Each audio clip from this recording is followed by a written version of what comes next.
What is up, everybody? Welcome back to Water Cooler Talk. My name is Caleb Turner, and I'm a sports writer at KSL.com.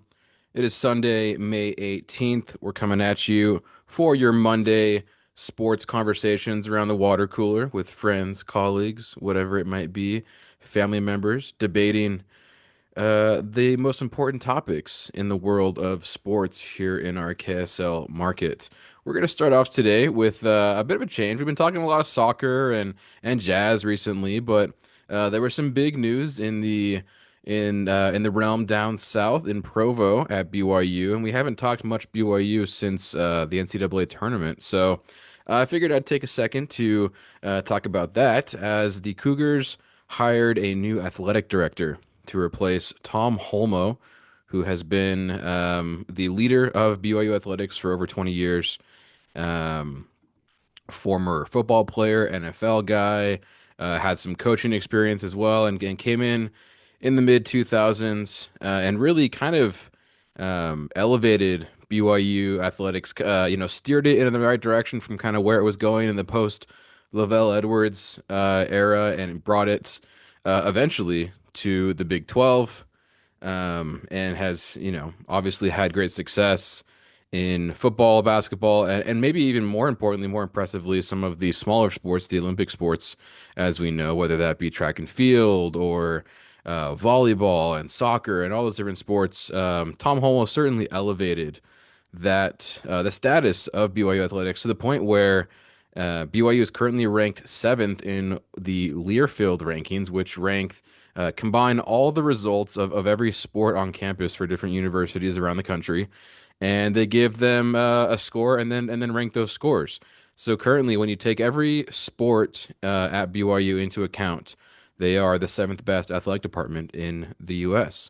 And Tom Holmoe has, it was a big part of that, and we I think fans owe a lot to him for his leadership over the last 20 years, and he is now passing that baton to Brian Santiago, who both Holmoe and Santiago referred to as kind of his right hand man in recent years in the department leadership, an assistant athletic director. Most recently, Brian Santiago, very very involved in basketball, and I think that was kind of his main designation, while Tom Holmoe did a lot more football.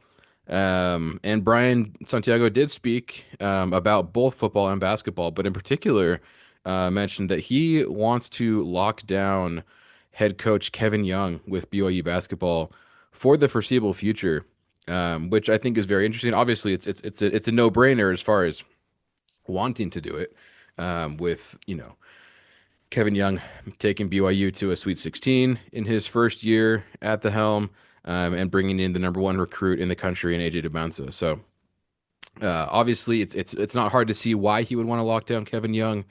But I think it's interesting, on the other hand, if Kevin Young wants to be, quote, locked down, especially with the NBA head coach carousel as crazy as it is these days. Kevin Young coming from the Phoenix Suns as an assistant, where their head coach Mike Budenholzer no longer there. You look at teams like the Denver Nuggets, Memphis Grizzlies recently fired their coaches as well.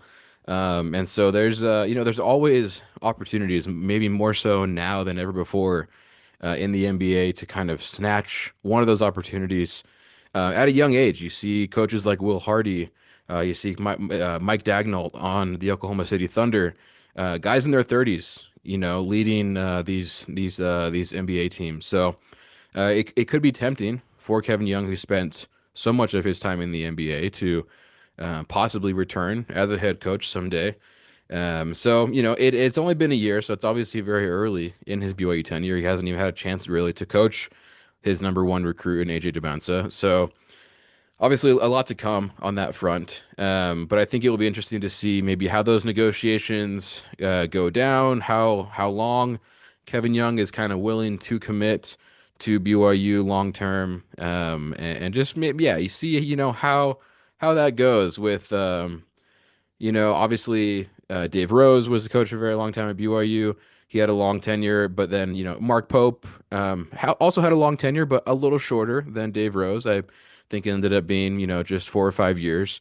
And so then, does that timeline continue to shrink with a guy like Kevin Young? Does that shrink down to 2 or 3 years? Who's to say? But it seems like that's the way the sport is going, just with how many changes you see year after year with coaches, not only in the NBA, but in the college game as well. So we'll be fascinated to see how Santiago is able to lock down BYU basketball. And speaking of BYU hoops, AJ Demansai, I mentioned number one recruit in the nation coming out of Utah Prep. He's already moved to Provo, is enrolled, I guess, in BYU, so officially BYU student.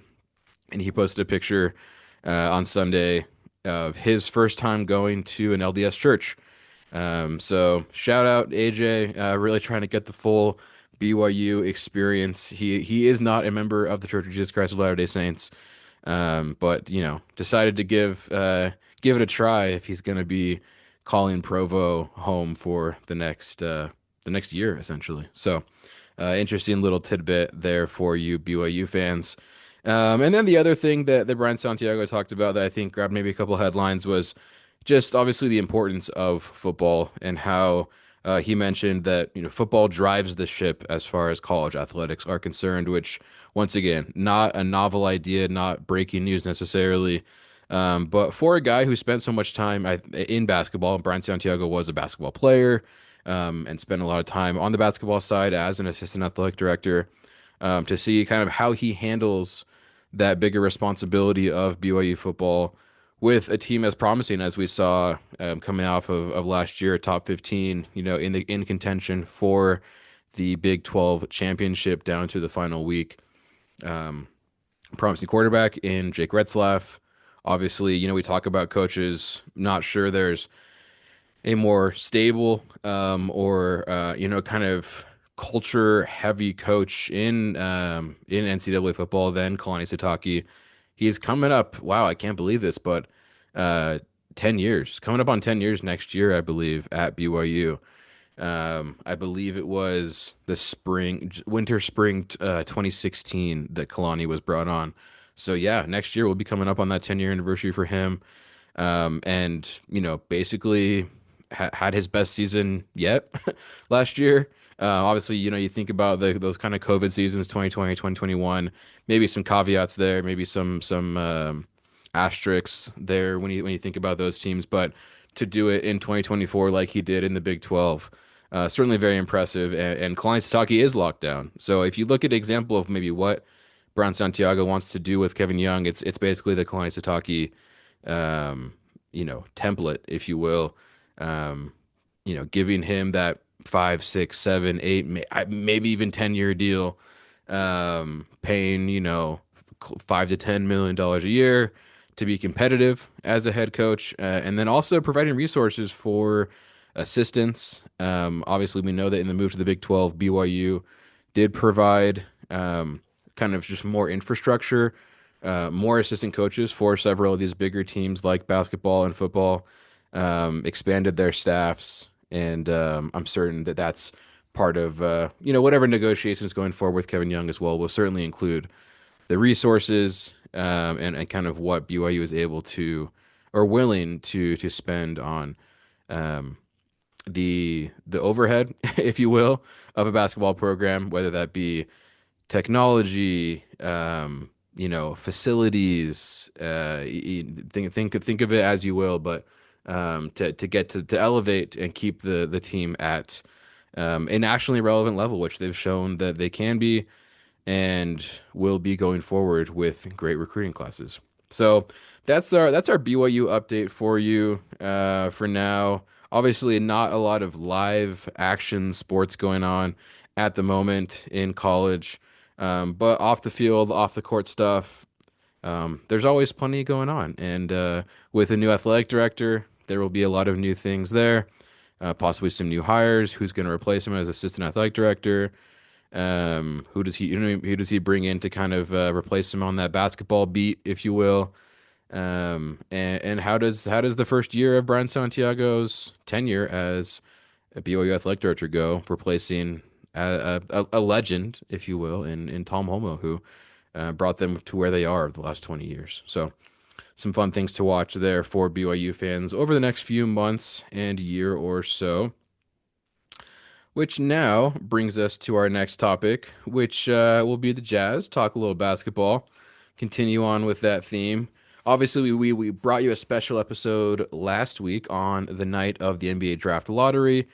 Broke down kind of what that slide to number five meant for the Jazz. A couple options there. Well, we got a peek at a lot of those options that the Jazz will be looking at number five next month in the NBA Draft Combine, which is when all the college players and overseas players as well come together in Chicago and do a bunch of drills, do a bunch of measurements, and they do some scrimmaging as well. And guys try to boost their draft stock, as they call it, become a riser in the market of players. And one of those guys who actually caught some attention was Yegor Demin from BYU. I mentioned last week kind of maybe how interesting that would be if the Jazz were able to keep him in Utah.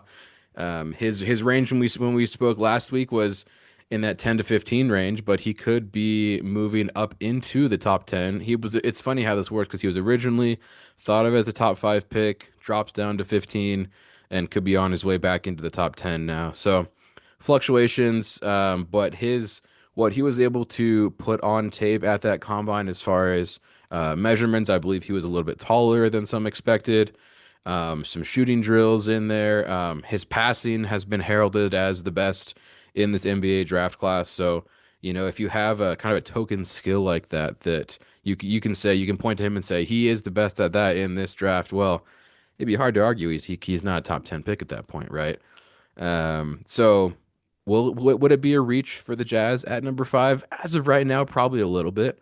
But when you take into account all of the context and kind of intangibles of it all, his history with the state, being able to stay at home and kind of already being integrated with a similar ecosystem. We saw him shaking hands with Ryan Smith, like I mentioned last week. Obviously, a supporter of BYU and the owner of the Utah Jazz. So some interesting crossover there.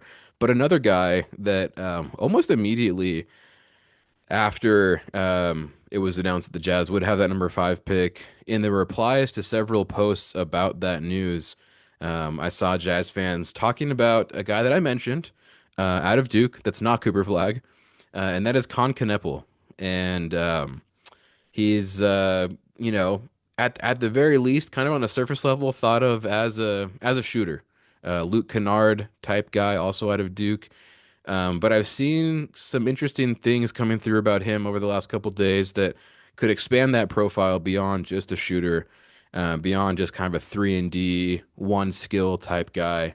And what might be most interesting to Jazz fans is that I saw a comparison to, drum roll please, the one and only Gordon Hayward. Stayward, put up the billboards now for Con Kneppel.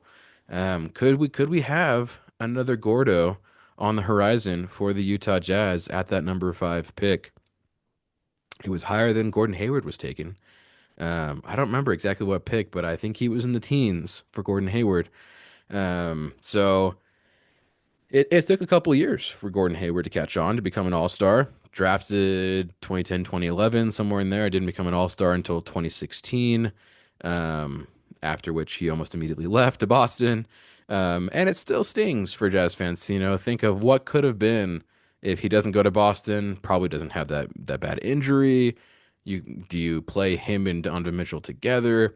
A lot of what ifs there, and maybe we can solve some of those what ifs by bringing a very similar player, a tall wing that has shown flashes of playmaking, but can certainly shoot the ball, can certainly pass and defend at an average level. And it kind of just a smart player, right? Somebody that doesn't bring your team down, can contribute in multiple ways, and hopefully at the end of the day is coachable. And with a coach like Will Hardy, who has shown a lot of promise, a lot of people around the league have nothing but great things to say about Will Hardy.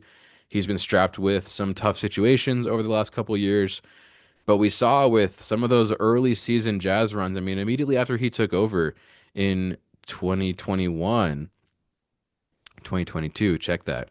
The Jazz had a great start to that season. They brought in Larry Markkinen, had guys like Jordan Clarkson, and were competing because they didn't know what they had yet. They didn't want to say, okay, We're trying to lose games out of the gate. Let's see what we got first. And turned out what they had was actually pretty decent. Back when they still had Bogdanovich and Conley, right? So you think about if you get some more competent players in, if you want to see what they're all about, and you give Will Hardy a chance to put his best lineups out there and don't hamstring them by, um, saying Lauri Markkanen can't play the second half or Walker Kessler isn't injured and he's on the bench, he's quote unquote available, but he's not gonna enter the game. Playing these games, for lack of a better term, to get a better draft pick.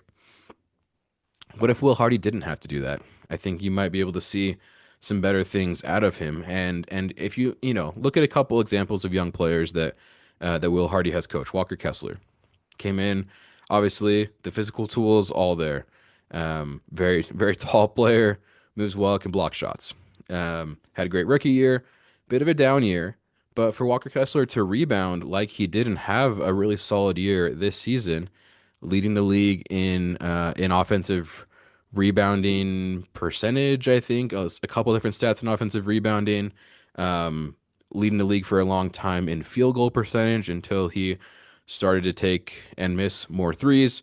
But to Will Hardy's credit and Kessler's credit, he made you know a decent amount of those threes and showed that he could expand his game.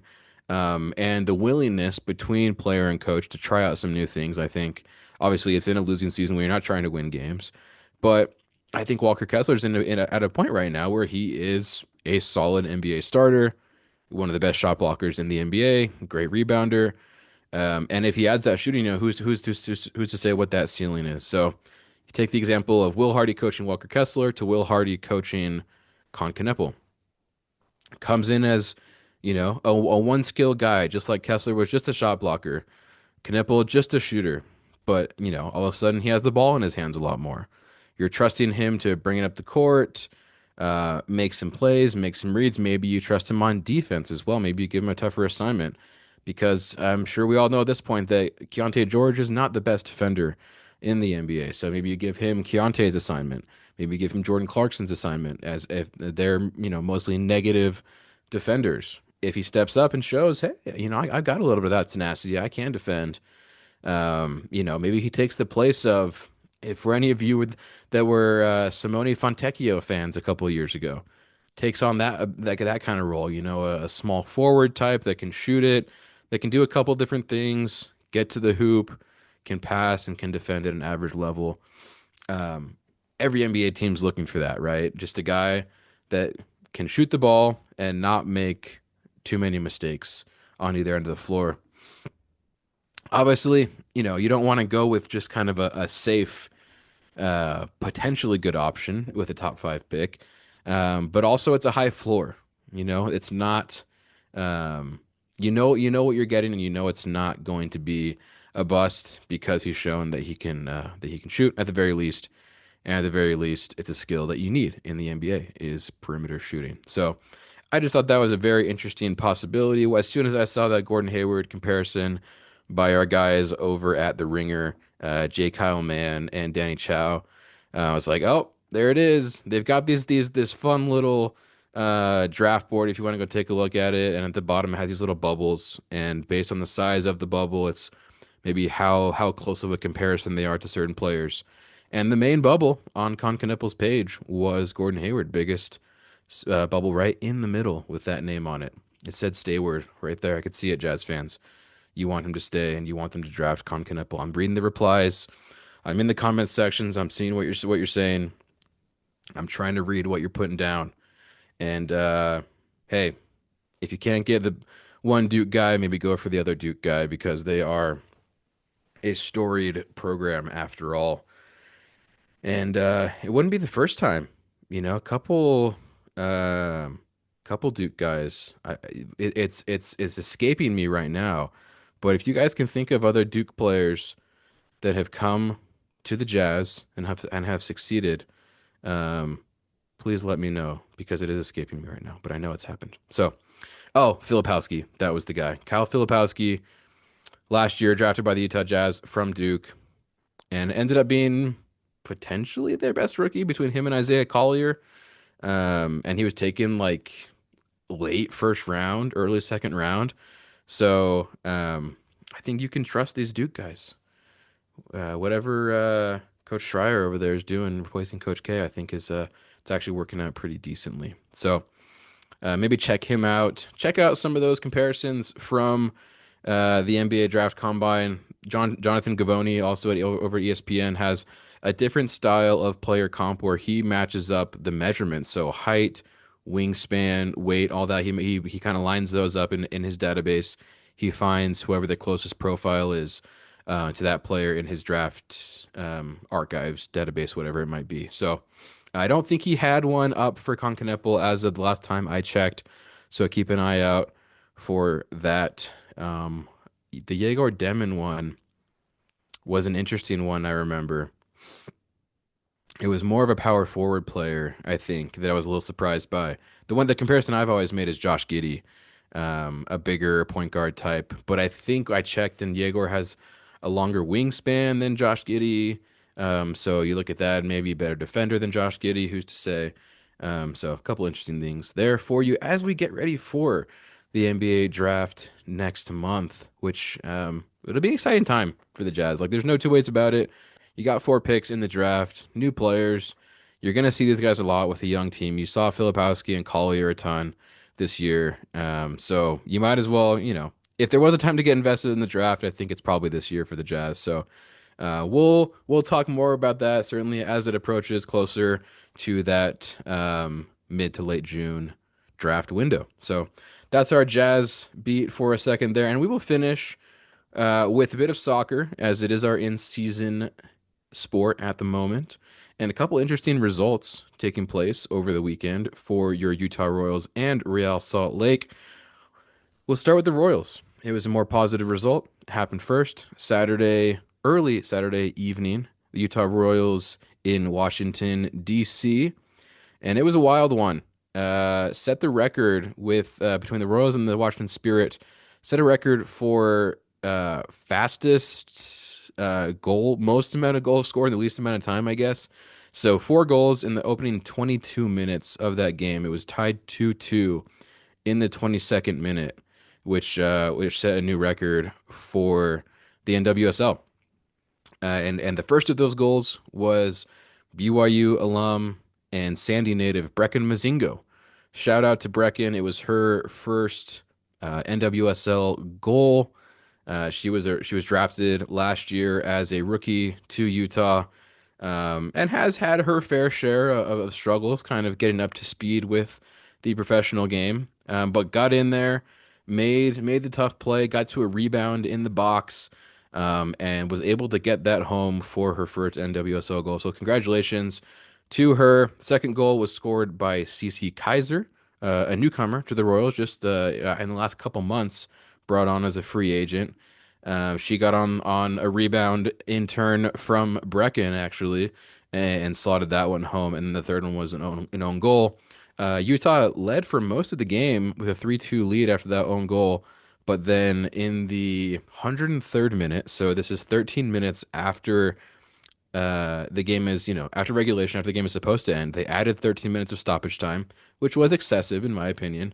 And in that 13th minute of stoppage time, the Spirit scored, tied at 3-3, and the Royals head home with a single point in the standings. But it's not a loss, and they were able to score 3 goals. So opening up the offense a bit after, man, I think it was 6 games without a goal from the run of play. So they had 1 goal over that time, and it was a penalty. So they mentioned that in the post game that was an emphasis, wanting to score goals from the run of play, and that's what they did 3 times. One of them with a little help from the defense from the other team with that own goal. But nonetheless, 3 goals are 3 goals, and they look to keep that going as they head into a tough one at home next weekend against the Orlando Pride, who are the reigning NWSL champions. So a big one. If you're looking for a good time to come out to America First Field to check out the Royals, this might be one of the best chances you'll have, at least for the next little bit, because you've got a great team, reigning champion coming in, and potentially Royals in a good run of form after scoring 3 goals. If they can keep that going, get, an Ali Sentnor goal. She only has one goal, a penalty on the season. They might even be getting Paige Monahan back, their captain, who's also an attacking player. So you look at them potentially, being able to bring a boost and keep that scoring going for the Royals before they go into an international break, where I'm guessing that Ali Sentnor and goalkeeper Mandy McGlynn will be selected for the U.S. women's national team for a pair of friendlies in early June. So much more to look forward to there for the Utah Royals in the women's game, and definitely more to look forward to than the men's side with Real Salt Lake picking up yet another loss, a 1-0 loss on the road at the Colorado Rapids. It was a bit of a lackluster match in general, 0-0 for like 70 minutes, I believe. And RSL ends up kind of giving up a tough one, loose ball in the box. Rapids player gets to it and gets it past Rafael Cabral, who has been quite good this season in goal for RSL. But overall, it's not just that loss. I think that's kind of, for a lot of fans, it was a bit of a last straw that broke the camel's back, as it were, with just kind of a string of not great results. Haven't been able to score goals. This one was, they've been held scoreless 6 times in 14 games this season, and they already have more losses through 14 games than they had in their entire season last year. 7 losses all in all of 2025 and 8 already in 2024. And folks, there's still 20 games to go. So not a position that you want to be in if you're RSL. And the icing on the cake, the cherry on top, is something that was mentioned. I've mentioned on this podcast, but was mentioned explicitly on the Apple TV MLS Season Pass broadcast last night. The commentators had spoken to head coach Pablo Mastroeni, and they quoted him as saying that Mastroeni would be surprised if Diego Luna was still with RSL after the summer transfer window, which, is, mostly happens in July. And I mentioned that a couple weeks ago on here that, come August, I wouldn't be surprised if he was gone. Pablo kind of took it a step further, I suppose, and said he would be surprised if he was still here. So basically signaling that the offers coming in for Diego Luna from overseas teams are becoming too big to pass up. The money is too much to pass up. We mentioned that 10, $11 million threshold that Andreas Gomez was eventually sold for last season. So it's got to be getting up there into the kind of tens of millions of dollars, which is understandable. And especially, like I mentioned on here, that for Diego Luna, that's becoming tempting as well, with RSL not able to give him complementary pieces in the offense to score goals. He's got 7. Nobody else has more than 1. I can repeat that a million times. I've put in almost every story, and nobody else is stepping up. Pablo Mastroeni talked about it last night. Their new winger slash striker, Johnny Russell, talked about it last night. He made his first appearance. It was just a few minutes. Came on as a late sub, so I can't necessarily harp on him for not helping. But, just in the few weeks that Johnny Russell has been here, he has noticed that this team is depending and relying way too much on Diego Luna to score goals. And sure, obviously, if you're Luna, you like to be the guy. No one's gonna pass up being leading goal scorer. But you want to feel like you've got some help. You want to feel like you've got some support coming, a little bit of reinforcements, and you don't always want to have that load on your shoulders. Maybe Diego wants to get some more assists. Maybe he wants to help other guys get goals. And the tough part of it is that he was taken off a bit early in the 58th minute last night against the Rapids. So, from his point of view, maybe not given that opportunity to be the guy to make that final goal, make that final pass to hopefully win that game for RSL. And it's a rivalry match. There's obviously more emotions in that for all the guys involved. And the fans are looking at you too and wanting that result against a rival like Colorado. So a tough scene there. Just kind of a lot of things coming together in the wrong way for Real Salt Lake at this moment. You just hope that they can start scoring some goals. The defense has been fine. Like I mentioned, Rafael Cabral is a good goalkeeper. Despite injuries on that back line, they had a shutout last on Wednesday, and then followed that up with just one goal, a late goal. Despite Justin Glad having a suspension, Brian Vera having a concussion, Bodie Hidalgo and Sam Junka having to play as center backs instead of outside backs, playing a midfielder, Noel Caliscan at right back. So a variety of different issues. Yet for whatever's going on, the defense, despite the lack of depth, is performing better than the offense. Even though the RSL brought in two brand new players into the offense from Sporting Kansas City and William Agata and Johnny Russell. And maybe it's just time. Maybe it's time to gel together, because Justin Glad is the longest tenured player at RSL. Obviously, he's had time to figure out what that role is, how this defense works. He's had time with Brian Vera and Alex Catranis to kind of work out a lot of those backline issues. But it's happening with guys that haven't even been here for very long either on the defensive end. Rafa Cabral's been here for 5 months, probably 4 months actually, and he's already figured out how to lead that defense. So the excuses are beginning to evaporate for RSL very quickly, and it's coming down to crunch time. And and just like the Royals have a tough matchup at home next week against the reigning champ, RSL a tough matchup at home next Saturday against the Vancouver Whitecaps, who are leading the Western Conference right now, far and away, looking like far and away the best team in MLS at this point. And RSL lost to them in Vancouver just a couple weeks ago. So it'll be a tough one, but a great opportunity to show up and show that they're trying to change things and that they can compete with some of the better teams in this league. Because as of right now, it's not looking like a playoff team for RSL.